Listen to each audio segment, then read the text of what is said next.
So I'm working in my color palette exploration. I still haven't made a cover, and I think I want to change that. I've made an inside cover, and I really love making covers.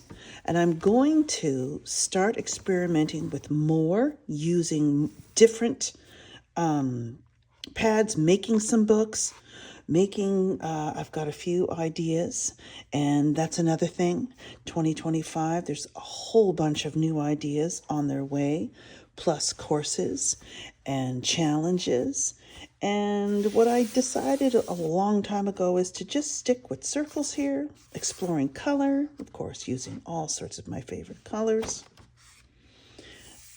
I explore the palette and just play around with it, and then use the same colors to make an art journaling page. Did the same here. I love this, and I love words, writing. They're a great element.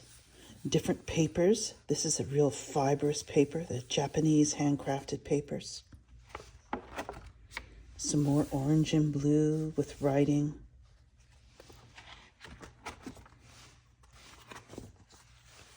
So I'll flip to, there's some circles. I didn't mind doing this, but it didn't do anything for me. I couldn't really relate to it. So I'm just exploring different ways to explore colors. This I can relate to.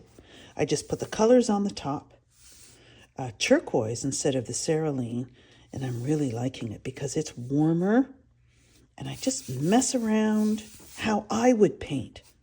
And then I did some more over here. Blending, and I put the notes, turquoise, naphtha, cadmium yellow hue, which is a much brighter yellow. So I might consider that. I'm not going to do that today, but I think I'll try this palette for next week. And so here's another one. I believe I may have showed these last week, but very quickly.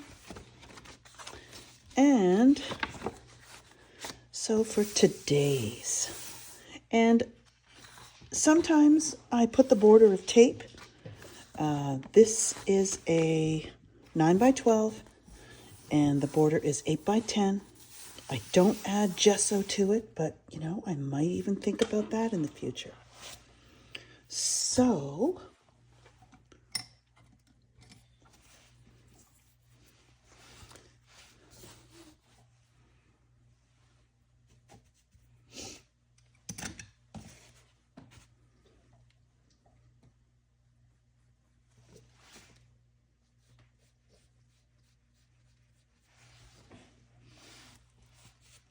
I'm just putting the colors there. This is the cerulean. And you want to keep your colors, or at least I believe, in keeping your palette simple. So I like the idea of two blues. Oh. That's my dog, Dexter. We're in the middle of a very cold winter day today. So I don't know if we're going for a walk today, but we will definitely need to get this done first. So, yellow oxide.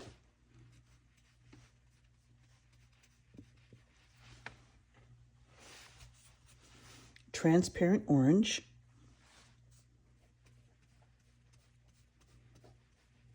And what are your favorite colors? Like, what would be a color palette even that you haven't explored yet? So add those to, please comment below the video. Always interested in that. And what color palette might you want me to explore to see what I do? Maybe it'll help you. And of course, I'm not going to, well, I guess I could, yeah. Black. Now there's a lot more water in my brush, but that's okay because I just want to put this down for a record. Titanium white. And of course, my neutral. which sometimes is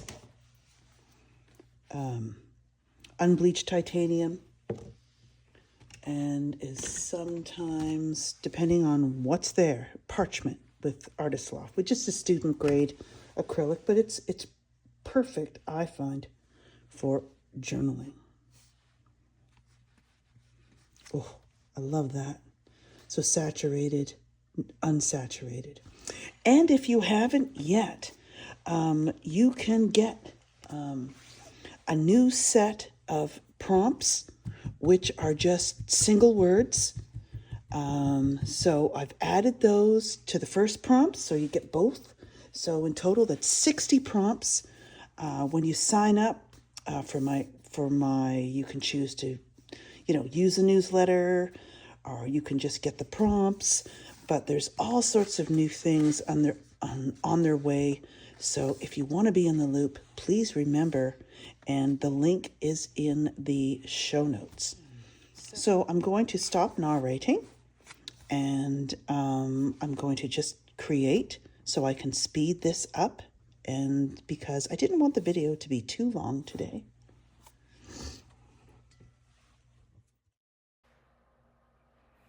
And so as I start this collage page, I had a whole bunch of things in my mind, and I just needed to get them out of there. So I grabbed my bristle brush and just started making marks, even though I did have some intentions of using some transparent collage that I showed you. I only used a bit of it. And that's the kind of thing that I'm trying to drop out of my thinking mind into my feeling mind, and just, not think. Yes, there was an intention there, and it just, sometimes it happens and sometimes it doesn't. Maybe I need to sit more quietly at the beginning and put some music on, and that's difficult when, of course, you're recording. But I'm going to keep exploring different ways to drop into how I want my art to feel so it can be more authentic. In the end, where I show you my self-reflection notes, I don't always use a self-reflection sheet that is available for you, by the way. The link is in the description of the video below. I just write my thoughts, my feelings, what worked, what I need to maybe keep trying, focus on. So I wanted to start with some black marks because I knew that I could veil them in different ways. That's another thing that I want to, veiling marks different ways.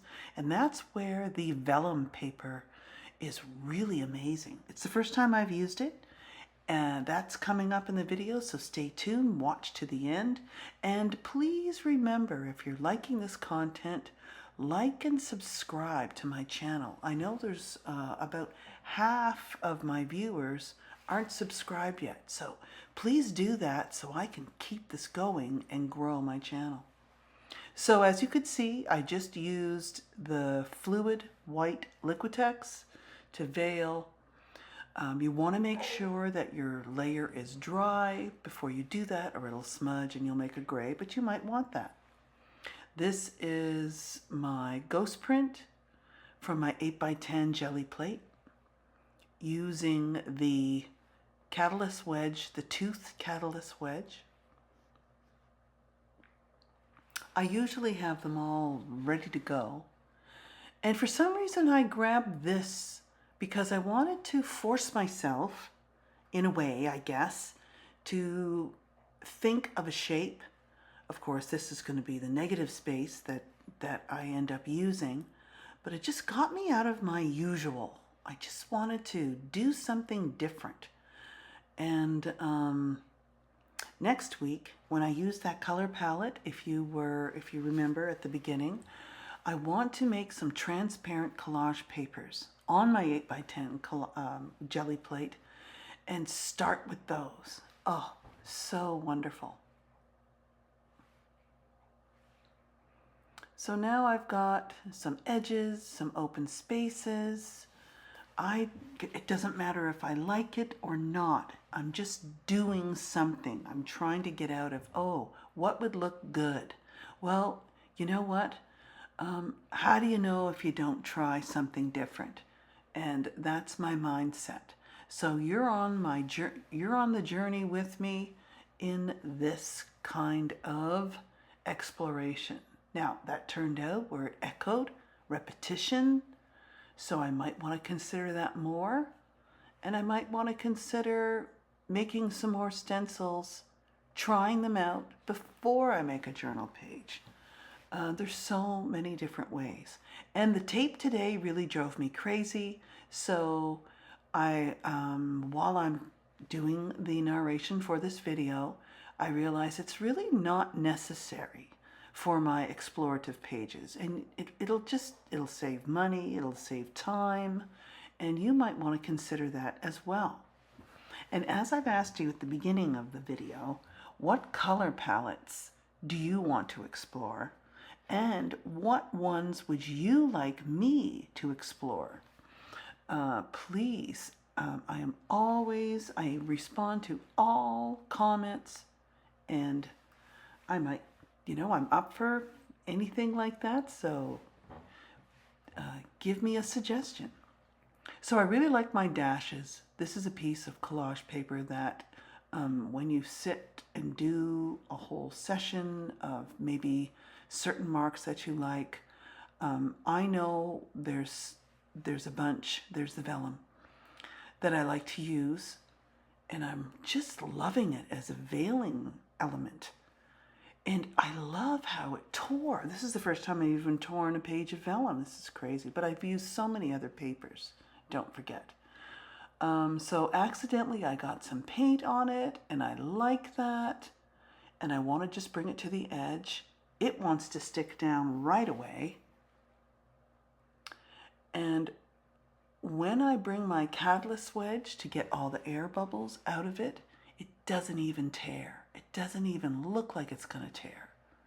And I love the black marks underneath.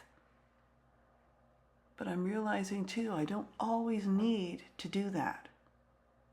Just showing some beautiful transparent papers overlapping is really cool. So I didn't get under there, so it allowed me to put the brush under there. It didn't even tear. So if you haven't tried vellum paper, I got it on Amazon. Just put in vellum paper, and there's different brands that come up. This was 50 sheets, and it was about $11-12, but I'm in Canada, so you know all about that. There it is. So I'm having this color sheet in front of me, or to the side, but I'm not utilizing it or remember to mix as much. That's why I grabbed it, looked, and I go, wow, I need to just put some more of those different colors down. So I didn't really mind how I did. I thought rectilinear being the opposite, but then scoring through it would be good. So I did half of this shape. Just doing anything, just so I can discover some new ways to express this feeling.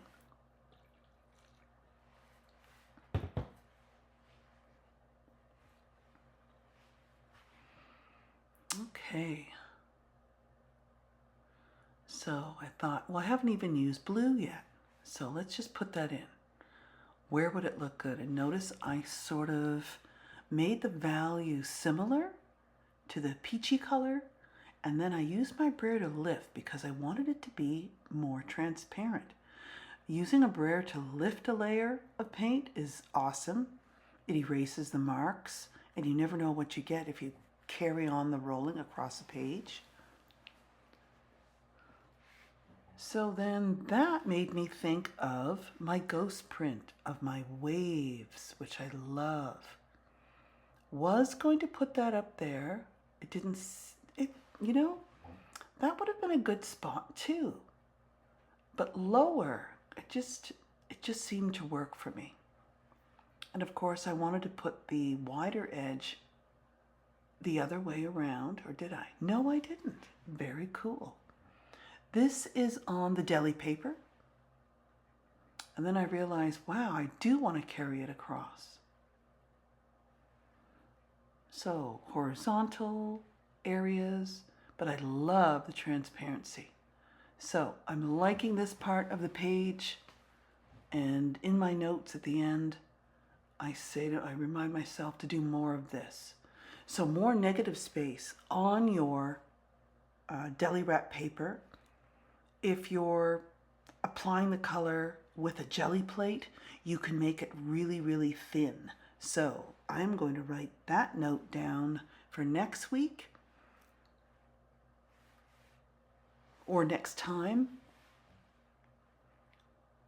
We are at a very busy time with school, report cards, and all those kinds of things. So I haven't been able to, and get a little frustrated, but trying not to, getting into my studio during the week. And it's showing. I'm finding it and I'm feeling it showing. If you're not consistent at least every second day, I'm losing my momentum. I'm losing my flow. And let me know how you feel when you don't, when life gets in the way. It's not always our fault. It's just, that's how it is. And I sort of got a texture there. So I thought, well, let's keep going. But I didn't want it to be strong, and I wanted a swirling bunch of paint. Sometimes I use my finger for that.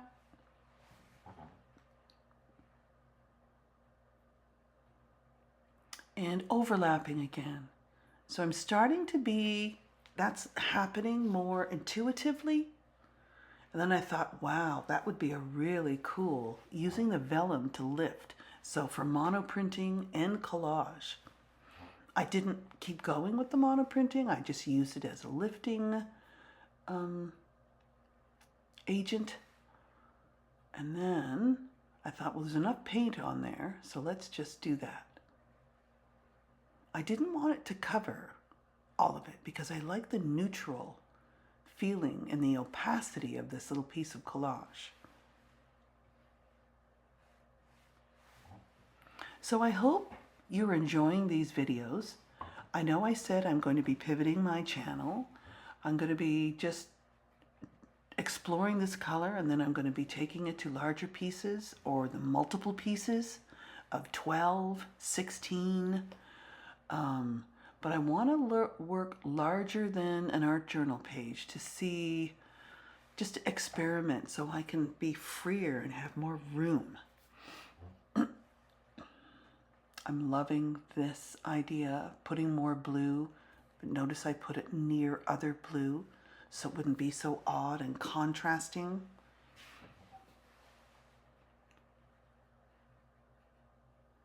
I like those marks, but I also wanted them a little thinner, so I use my brayer. And then this stencil, which this is the fluid paint, so I had to make sure it's very dry on my sponge. It's spread out on a couple of areas, but nothing much.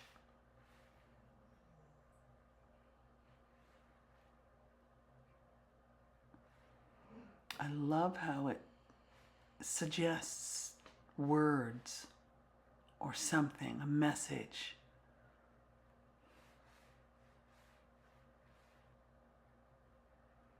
So that would have been too much, so I realized I needed to dry it before I tore it.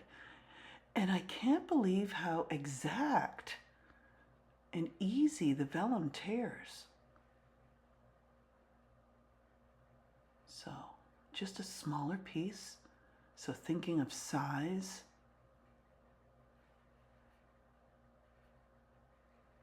And trimming off that excess.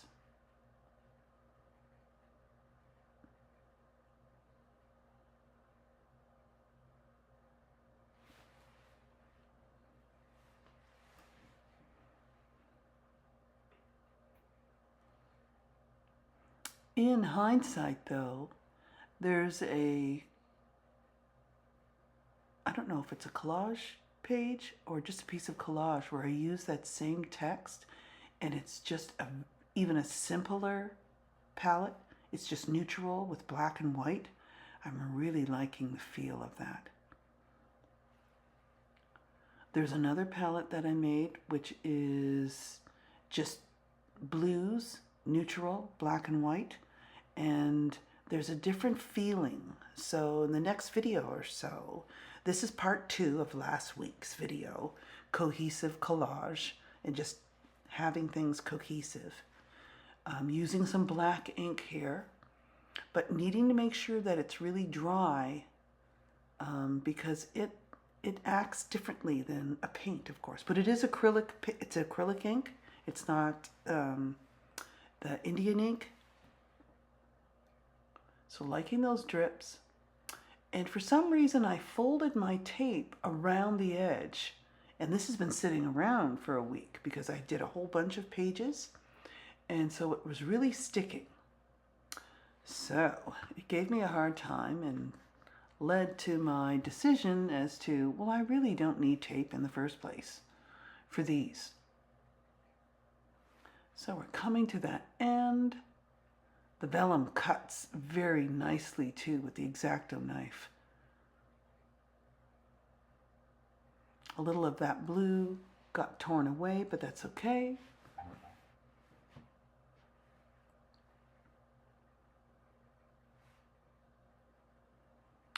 So, lifting it with the X-Acto knife, you can really get in there. It does a great job. And now I'm going to just write my thoughts, feelings. Very easily in point form. Oh, let's see. I didn't bring it in front of me. It's across my studio on my page. So after settling in, and it took a while because I haven't been in my studio for a while, so that's one thing I need to change, even if it's just 20 minutes. And I love timing myself, so I can just do a 20-minute page, and I'll use a smaller journal for that. So if you're interested in, I'm going to be calling it the 2020, the 20-day, 20-minute, 20-page challenge. So, in the show notes, just put 2020. So those are all the colors. I'm liking the overlapping. I'm liking the blue transparent section. It's still too busy for me, but that's okay. Knowing and reading my notes before moving on to the next one would be helpful. I have so many of them. Oh, wow. And I need some black. There's not enough of a contrast going on. So the best spot I thought for today was the lower right-hand corner. Even though the tape's already off, the brush is pretty good. So I decided, nope, let's go past that. And it just draws the eye down. And I like it. But I couldn't really think of another area for the black. So I just think I just made a, follow that shape above that writing and just made a line and then stopped at the edge. I don't know if I like it. It doesn't matter. It's a line. And then of course I get all carried away. Should have left it. And so this is what I'm sharing with you.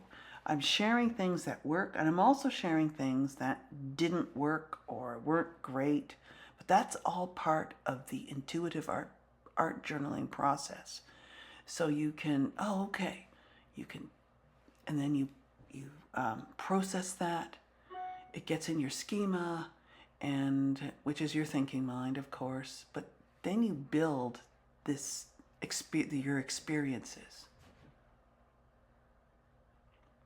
And then I thought, wow, I had those circles at the beginning, and I thought, well, what a great way to overlap. You'll still see the line, but it's nice and transparent. So I get into a little bit of the, I don't know if it was the ink there that wasn't quite dry, but it was okay. It made sort of a cool smudge.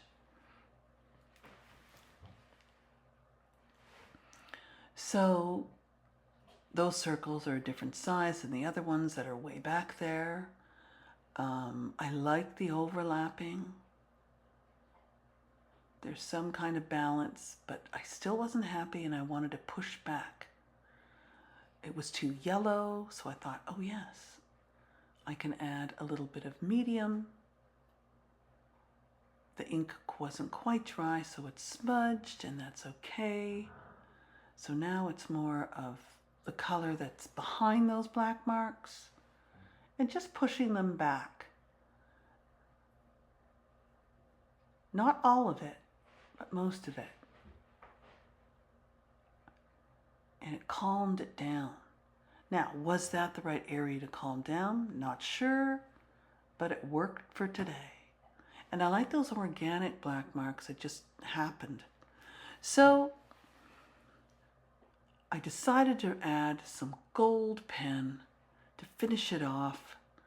And I hope you explore some color palettes and sort of, you could do what I do, you can do whatever you want, of course, there's no rules, but putting the colors beside and keep going, and we'll explore more colors as I continue with this series. So, see you in the next video.